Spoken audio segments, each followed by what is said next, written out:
Hello, everyone. This is Jeremy, and you're listening to Jeremy's English Tips, a series by the Culips English podcast where I teach you interesting expressions or share language learning tips.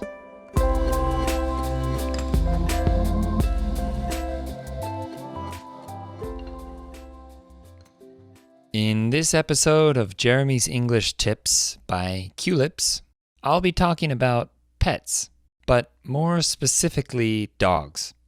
However, all of what you will learn in this episode can be applied to almost any pet. Now, have you ever met a dog owner in public and wanted to ask them about their dog?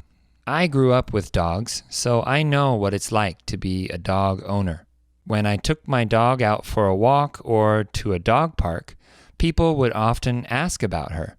My first dog's name was Tawny, which is the word for a yellowish-brownish color. Can you guess why we named her that? We named her that because of the yellowish-brownish color of her fur. She was a golden retriever, a breed of dogs that is known for being very playful and pure-hearted. Now, did you notice that I just said she was a golden retriever? When we speak in the past tense like this about a person or an animal, it means that they have passed away already. It means that they have died and are not alive anymore. Also, did you notice how I said she? That's because Tawny was a female dog. Dog owners usually don't like it when people mistakenly call their dog a he when in fact the dog is a she, or vice versa. And by the way, vice versa means the opposite too. So what I meant was, if someone has a male dog and other people call that dog a she by accident, it could also bother the dog owner. So, when you meet someone with a pet, one of the first things you should ask is it a boy or a girl? After the owner tells you, make a concerted effort to use the correct pronoun from then on.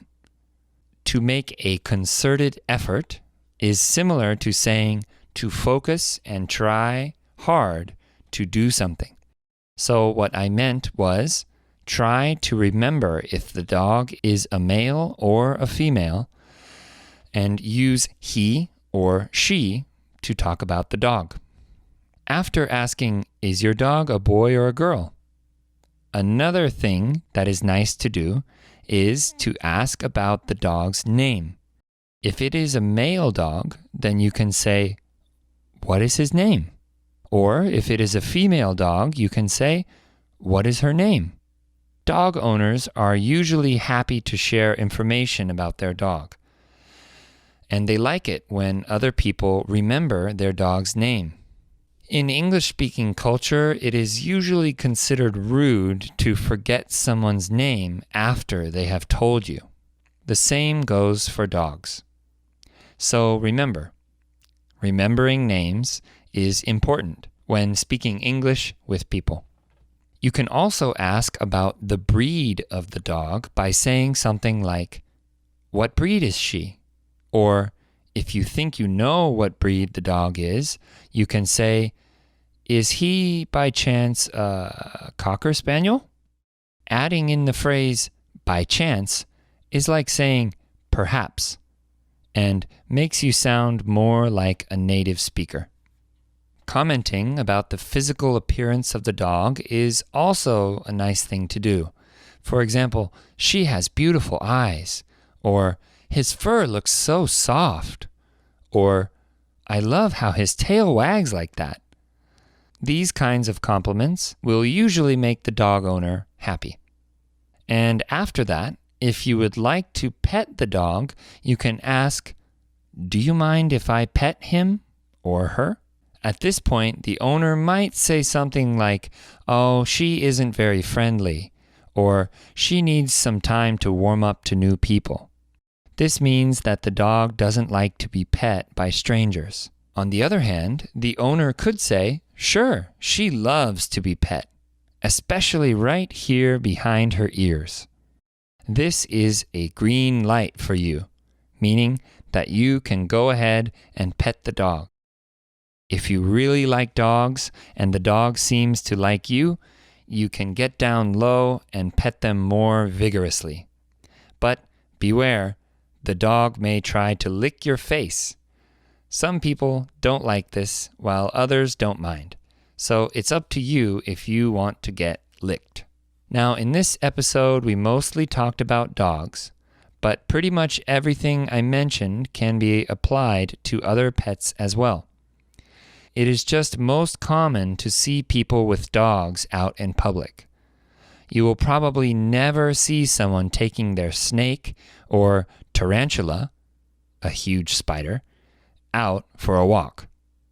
So, to summarize, here are the key points from this episode. Number 1, ask if the animal is male or female. Number 2, ask about the animal's name. Number 3, try your best to remember that name.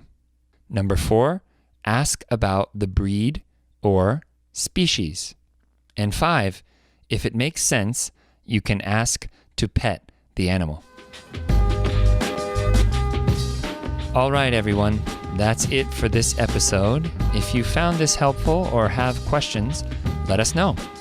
You can contact us at contact@culips.com or get in touch on social media. Happy English learning, everyone!